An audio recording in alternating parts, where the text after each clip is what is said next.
गाजियाबाद लोहिया नगर के गांधी पार्क स्थित अग्रसेन भवन में रविवार को अभिनंदन आयोजन समिति द्वारा आभार अभिनंदन समारोह का आयोजन किया गया, जिसमें समाजवादी पार्टी से नवनियुक्त एमएलसी राजेंद्र चौधरी का जोरदार स्वागत किया गया। कार्यक्रम की अध्यक्षता प्रसिद्ध पत्रकार कुलदीप तलवार ने की। कार्यक्रम का संचालन सपा जिला महासचिव वीरेंद्र यादव ने किया। इस मौके पर शिक्षाविद रामदुलार यादव व पूर्व महानगर अध्यक्ष धर्मवीर डबास ने चांदी की साइकिल निर्मित प्रतीक चिन्ह और राजनगर गुरुद्वारा प्रबंध समिति ने सरोपर और तलवार सम्मान स्वरूप भेंट कर राजेंद्र चौधरी के उज्जवल भविष्य की कामना की। रविवार को अग्रसेन भवन में आयोजित पूर्व कैबिनेट मंत्री एवं विधान परिषद सदस्य राजेंद्र चौधरी के अभिनंदन समारोह में प्रोटोकॉल की जमकर धज्जियां उड़ाई गई।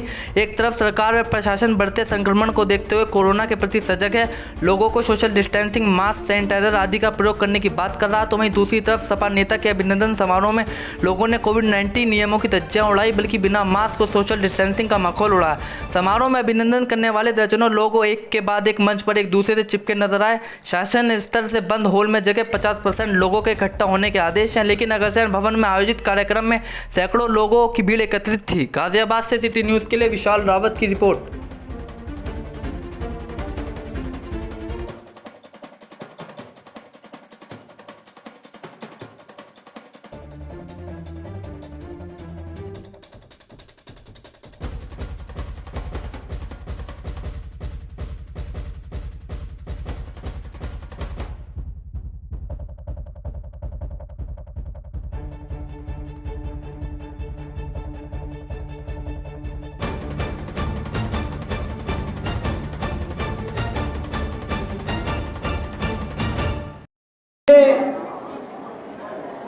संभल के चलना, ईमानदारी मनुष्य का प्राकृतिक गुण है। ये अवगुण में ना बदले, इसके लिए भी संघर्ष करना पड़ता है। मैंने मुख्यमंत्री जी से तब कहा जब उन्होंने मुझे खाद्य विभाग दिया, कारागार का विभाग दिया, वो मेरे लिए बहुत मुश्किल काम था, क्योंकि उसमें बहुत अनियमितताएं हैं।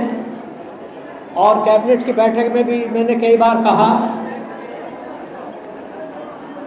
लेकिन मुख्यमंत्री श्री अखिलेश यादव जी ने कहा कि इसीलिए ये विभाग आपको दिए जा रहे हैं कि जो खतरा है वो खतरा न पैदा हो। और मैं आज भी मानता हूँ ये स्वभाव मानव का कई तरीके से संचालित होता है। परिस्थितियाँ संचालित करती हैं, उनको अवसर मिलता है, उससे संचालित होते हैं, और जो इर्द गिर्द वातावरण रहता है वो भी बहुत प्रभावित करने की ताकत रखते हैं। लेकिन हर परिस्थिति में आप ईमानदार बने रहे, ये बहुत लोगों के लिए उनको लगता है मुश्किल काम है। काम ये आसान है। ईमानदार होना, सच्चरित्र होना, किसी तरह का लांछन ना लगे, इसमें कुछ खर्चा नहीं होता है। सिर्फ आपको एक निष्ठा के साथ काम करना होता है, तो आप बेईमान नहीं हो सकते। मैंने कई बार उस वक्त कहा था, यमुना एक्सप्रेस वे नोएडा से लेकर के आगरा तक, पिछली सरकार जो हमारी सरकार के पहले सरकार थी, उनको किसानों को मुआवजा नहीं मिला, गोलीबारी हुई, उसमें कई किसान, आधा दर्जन किसान गोली के शिकार हुए। जब हम सरकार में आए तो मुख्यमंत्री जी ने एक कमेटी बनाई कि इन किसानों के साथ न्याय होना चाहिए, और मुझे उस कमेटी का चेयरमैन बनाया। उसमें नोएडा अथॉरिटी के अधिकारी, डीएम, बुलंदशहर, आगरा, अलीगढ़, कमिश्नर मेरठ, ये सब उस कमेटी के सदस्य थे। उसमें बिल्डर और बड़े औद्योगिक घराने वो भी अपनी बात कहने के लिए आए, और उस कमेटी की सुनवाई करने में मुझे 1 साल लगा।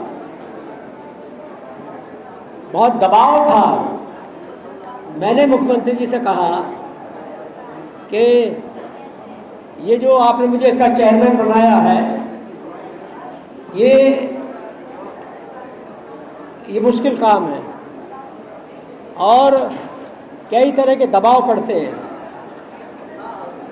तब भी मुख्यमंत्री जी ने कहा कि मैंने चेयरमैन इसीलिए बनाया, नहीं तो मैं किसी और मिनिस्टर को चेयरमैन बना सकता था कि आप किसी के दबाव में नहीं आएंगे।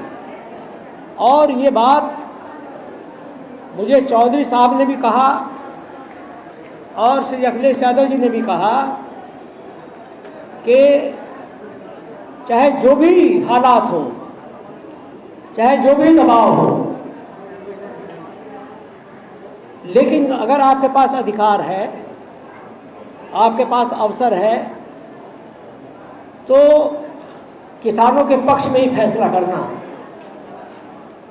और पहली बार पूरे देश में 65% अतिरिक्त मुआवजा जिनकी ज़मीन यमुना एक्सप्रेसवे में गई थी, उसका मैंने उसको बढ़ाया। उस प्रस्ताव को मैं कैबिनेट में लेकर गया, फिर विधानसभा से उसे पास कराया। इसलिए मैं ये सोचता हूँ कि ईमानदार रहने में कुछ खर्चा नहीं करना पड़ता। सादगी के साथ जीवन आदमी का चलता रहे, इसमें कोई अतिरिक्त खर्चा नहीं है। आपका कमिटमेंट होना चाहिए, आपकी निष्ठा होनी चाहिए, प्रतिबद्धता होनी चाहिए, और नहीं तो मुझसे कम छोटे महकमे के लोग भ्रष्टाचार में फंसे हुए हैं, जेल में हैं, और कई राज्यों में फंसे हुए हैं। और ये तो उत्तर प्रदेश बहुत बड़ा प्रदेश है। ये जब अवसर मिलता है तो ईमानदारी से काम करना चाहिए, क्योंकि अवसर बहुत कम लोगों को मिलता है और बहुत मुश्किल से कभी कभी मिलता है। मैं अपने मित्रों से भी कई बार कहा कि समाज में कई तरह के संकट हैं, उन संकटों से निपटना लगातार काम करना, उनसे निपटने के लिए ये भी एक संकट है। 1947 में आज़ादी मिली, अधिकार मिले, और उसके बाद 1950 में भारतीय संविधान लागू हुआ।